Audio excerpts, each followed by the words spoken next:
I gave my husband everything. But he gave his love to my cousin. My own family told me to forgive and move on. How do move on from that? I need to write this down before I lose my mind completely. Before the weight of what I did crushes me into nothing. My name is Sarah. I'm 34. And I destroyed the best thing that ever happened to me. This isn't a story about redemption. This isn't me looking for sympathy. This is a warning. It started at my cousin Emma's wedding. Jake and I had been married for 7 years. 7 years of him waking early to make me coffee. 7 years of him rubbing my feet after long shifts at the hospital. 7 years of a man who looked at me like I hung the moon, even on days when I felt like I was falling apart. But somewhere along the way, I stopped seeing it. I stopped seeing him. The guy's name was Marcus. He was a groomsman, all charm and expensive cologne. We started talking at the reception bar. Just talking. That's what I told. Just harmless conversation with someone who made me feel interesting again. Who laughed at my jokes. Who looked at me like I was the most fascinating woman in the room.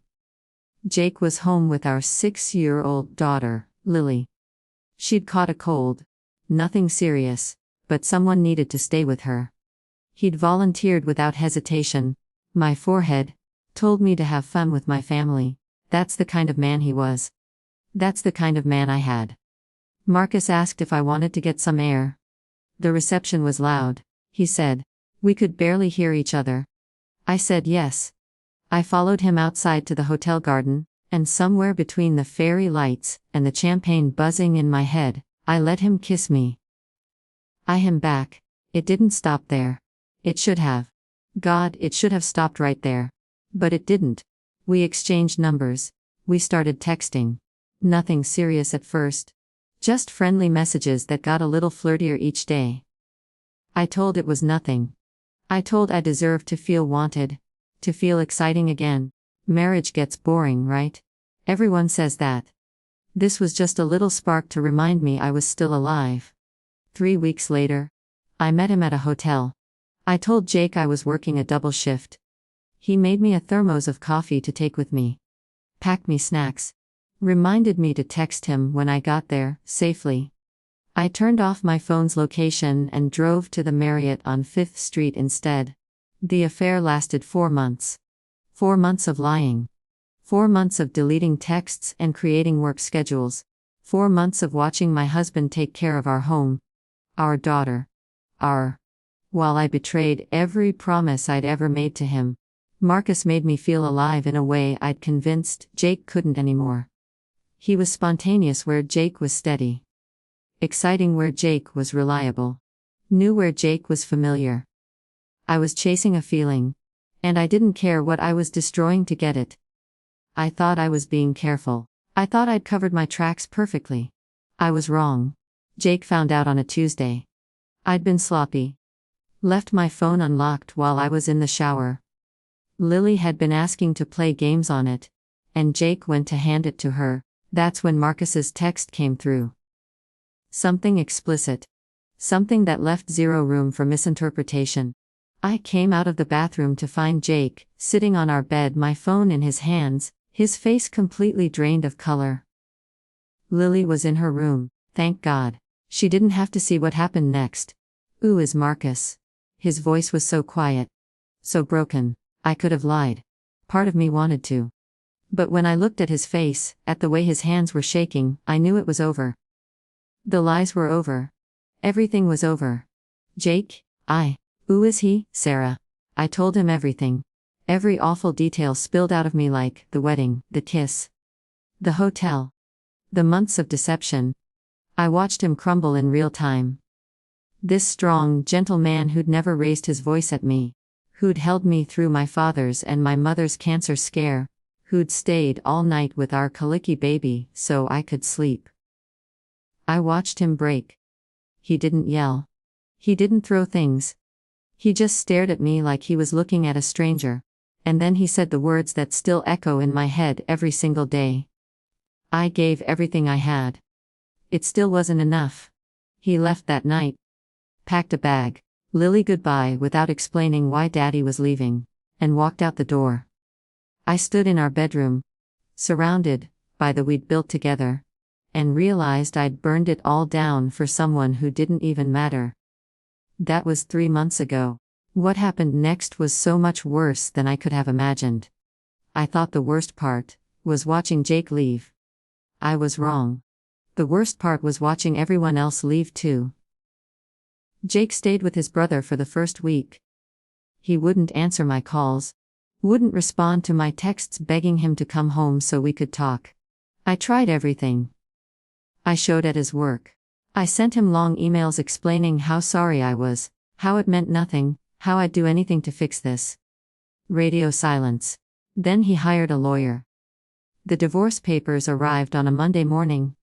Lily was eating cereal at the kitchen table, asking when Daddy was coming home. I couldn't answer her. I just stared at the envelope like it might disappear if I didn't open it. It didn't disappear. None of this was disappearing. Jake was asking for full custody. That's when the panic really set in. Not when he left.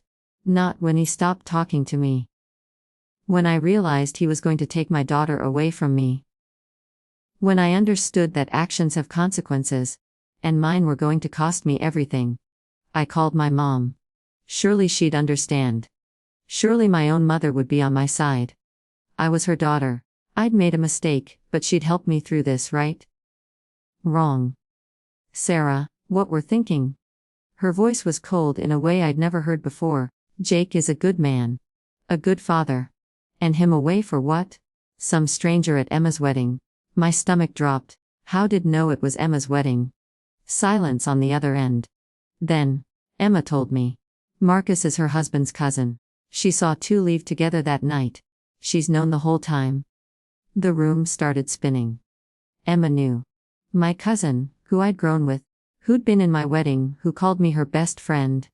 She'd known for months and never said a word. Never warned me. Never tried to stop me. Why didn't she tell me she knew?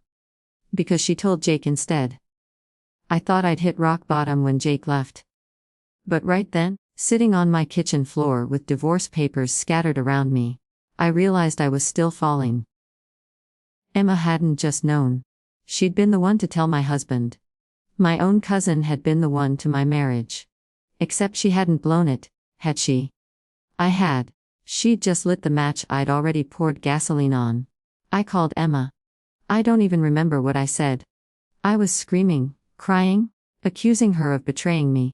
She let me rage for maybe 30 seconds before she me off. Betrayed him, Sarah.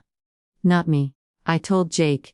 Because he deserved to know his wife was making a fool of him, while he stayed home taking care of sick daughter.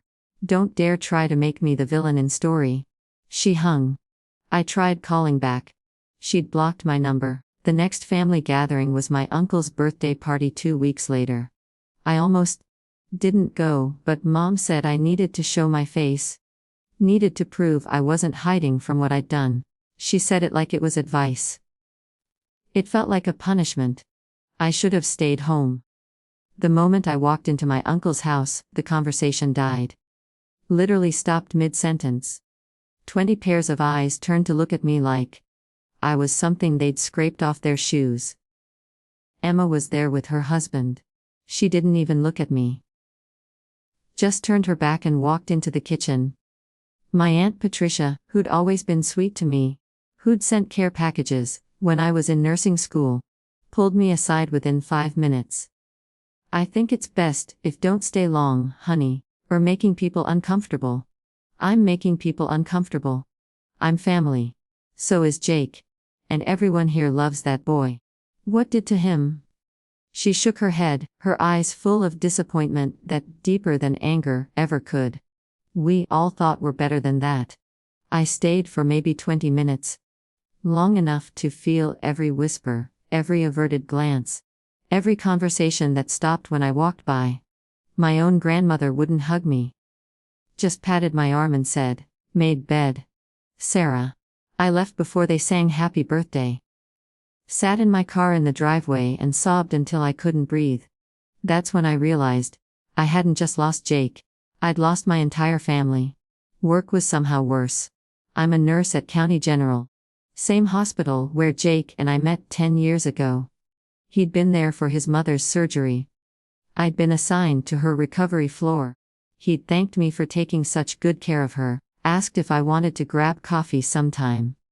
I'd said yes, and that coffee had turned into the love of my. Everyone at County knew us. We were that couple. The one everyone pointed to when they wanted to believe in love. Jake still volunteered at the hospital charity events. Still brought me lunch on my long shifts, past tense. All of it past tense now. Word spread fast. Hospital gossip always does. But this wasn't just gossip. This was judgment. Kelly, my closest friend at work, avoided me for 3 days before I cornered her in the supply room. Seriously giving me the silent treatment. She wouldn't look at me.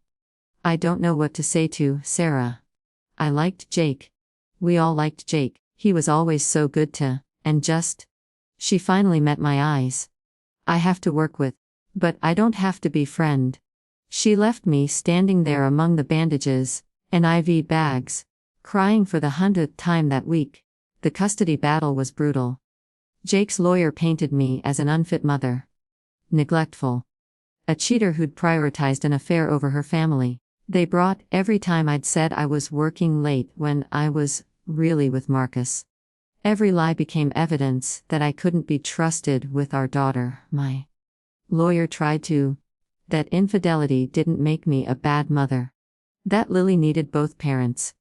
But when Jake's brother testified that Lily had asked him why mommy made daddy so sad, when Jake showed the court messages where I'd called out sick to work so I could spend the afternoon with Marcus, while he thought I was resting at home, when my own mother refused to testify on my behalf, I was drowning, and no one was throwing me a. The worst part, Marcus ghosted me the second things got complicated. The moment my marriage exploded, the moment I actually needed someone, he stopped responding to my messages. Just vanished like he'd never existed. I'd given everything for someone who didn't even care enough to send a "sorry this got messy" text. The judge granted Jake primary custody. I got every other weekend and Wednesday evenings. My daughter, who I'd carried for 9 months, who I'd nursed through every cold and scraped knee, who I'd sung to sleep every night for 6 years, was now a visitor in my. The first time Lily came for her court-mandated visit, she barely spoke to me. Just sat on the couch clutching the stuffed rabbit Jake had given her, asking when she could go back to Daddy's. I thought we could make cookies, I said, trying to sound cheerful. Favorite? Chocolate chip. Daddy makes better cookies. Lily, sweetie. I'm Mom. I love so much. She looked at me with these ancient eyes. 6 years old and already learning that people who love can still. Daddy says made bad choices. He cries at night. I hear him. That's when I understood the real cost of what I'd done. I hadn't just broken Jake's heart. I'd broken our daughter's sense of security. I'd taught her that love isn't safe, that families fall apart, that the person who's supposed to protect can be the one who hurts most. I'd damaged my own child, and there was no taking it back. My breaking point came 6 weeks after the divorce was finalized. I was scrolling through Facebook, torturing like I did every night, and I saw the post. Jake had started dating someone. Her name was Rachel. She was a teacher at Lily's school. Pretty, kind-looking, the type who probably volunteered at animal shelters and baked bread from scratch. The type of woman Jake deserved. The photo showed them at a park with Lily. My daughter was laughing, really laughing, in a way she hadn't laughed with me in months. She was holding Rachel's hand. I don't remember throwing my phone. I just remember that as it hit the wall, the spiderweb of damage spreading across the screen like mice spreading out in broken pieces around me. I'd lost him. Really, truly lost him, and I had no one to blame but. That night, alone in the house that used to be ours, I finally understood what I'd done. Not in an abstract way. Not in a, I made a mistake way. I understood that I'd taken a sledgehammer to everything goodbye because I was bored. Because I wanted excitement. Because I thought I deserved more than steady, reliable, unconditional love. I'd traded everything for nothing. And there was no going back. It's been 1.5 years now. I'm writing this from my apartment. A one-bedroom place that costs half my paycheck and still feels too expensive because it's just me echoing around in here. The house, our house. Jake got it in the divorce. Of course he did. He got everything in the divorce. He deserved everything in the divorce. Lily is 7 now. She calls Rachel, Miss Rachel. But I've heard her almost slip and say, Mom, twice. It's only a matter of time. Rachel goes to her school plays. Rachel braids her hair in the mornings. Rachel is there for all the everyday moments that make a childhood. And I get 8 days a month. 8 days to try to be a mother to a child who's learning to live without me. Last month was Lily's birthday. Jake let me come to the party. Let me. Like I needed permission to attend my own daughter's birthday. But I did need permission, didn't I? Because I'd forfeited my rights to automatic inclusion when I'd prioritized a hotel room over my family. I showed with the biggest present. The most expensive doll she'd been asking for. Trying to buy back her love with toys like that would somehow make for what I'd taken from her. She said thank in that polite, distant way kids use with relatives they don't know very well. Then Rachel brought out the cake. Homemade. Decorated like a unicorn because Lily's obsessed with unicorns this year. I didn't know that. I didn't know my own daughter's current favorite thing because I'm not that there.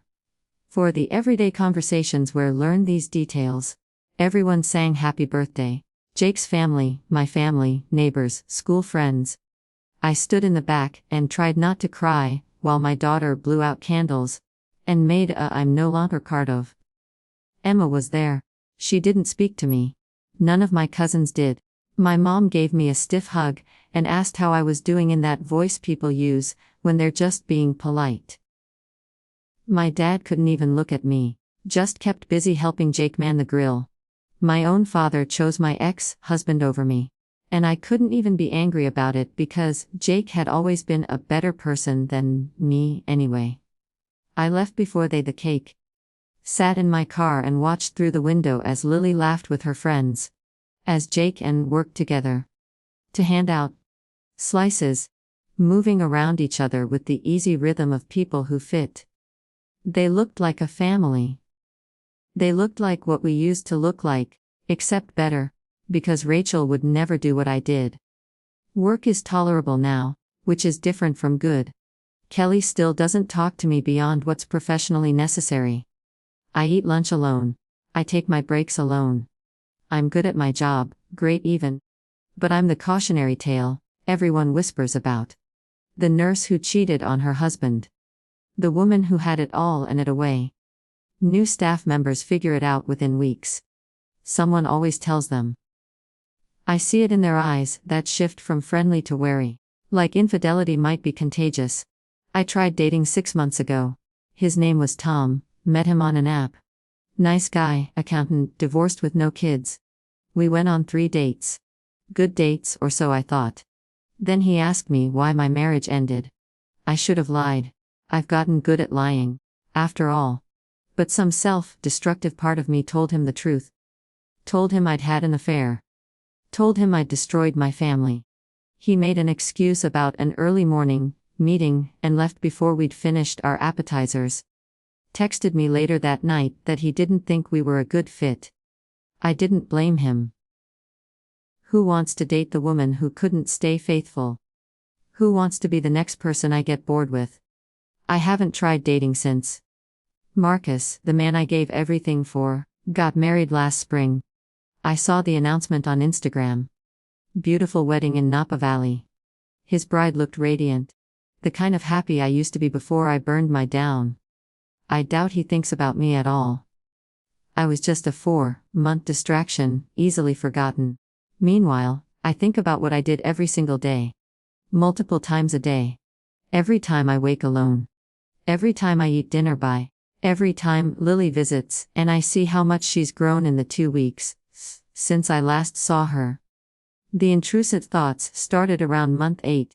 Not anything I'd act on, but dark thoughts nonetheless. Thoughts about how much easier it would be to not exist. To not have to face the consequences of my choices every single day. Thoughts about how my insurance policy would at least give Lily something since I'd already taken so much from her. I started seeing a therapist. Dr. Matthews. She's kind in that professional way therapists are kind. She says I need to forgive. That I'm human. That everyone makes mistakes. But this wasn't a mistake. Mistakes are accidental.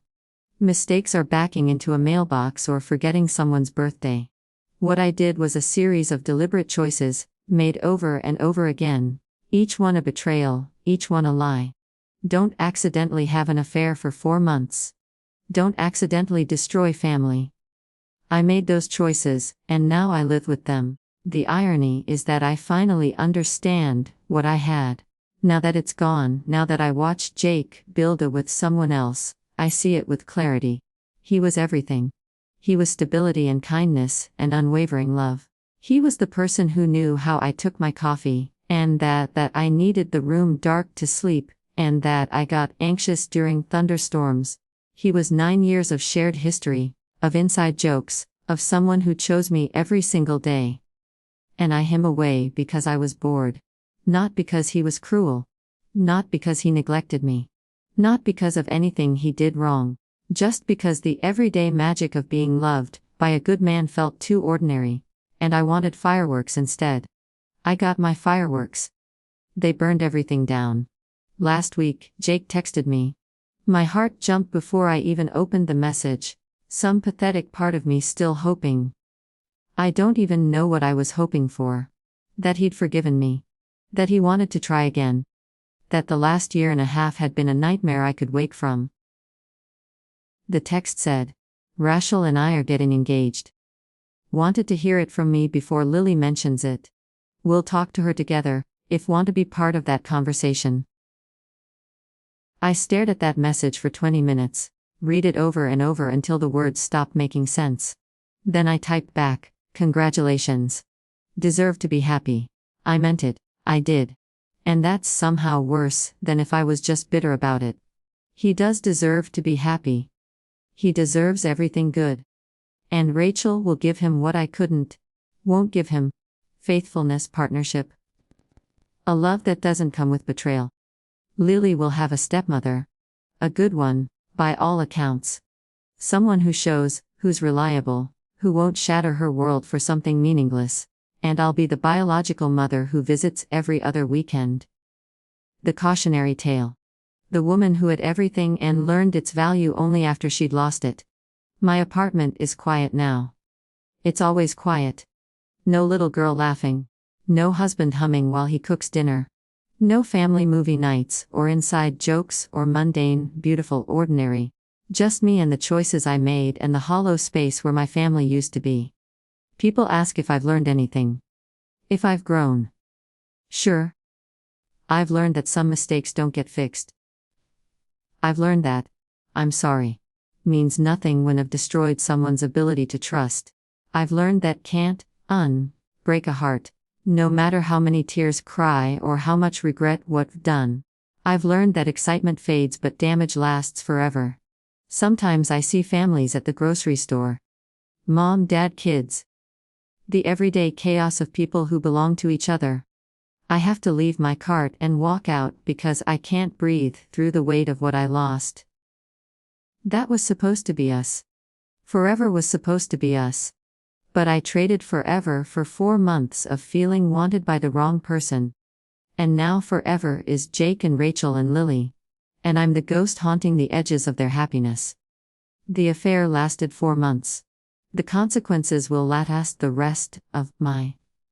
If we're reading this and thinking about making the same choice I made, if we're bored or restless or convinced, deserve more than what have, let me save some time. Don't come back from this. Don't get forgiveness arcs or redemption, or the family destroyed. Get exactly what I have. A quiet apartment. A daughter who's learning to love someone else. And the rest of to think about everything away. Some fires can't be put out. Some things, once broken, stay broken. I had everything, and I burned it down because I thought I could do better. Turns out what I had was already as good as it gets, and now someone else gets to love my husband the way he always deserved to be loved, while I get to live with what I've become. A warning label on choices. A ghost story mothers tell their daughters. The woman who had it all and traded it for nothing, and will spend the rest of her knowing exactly what that cost.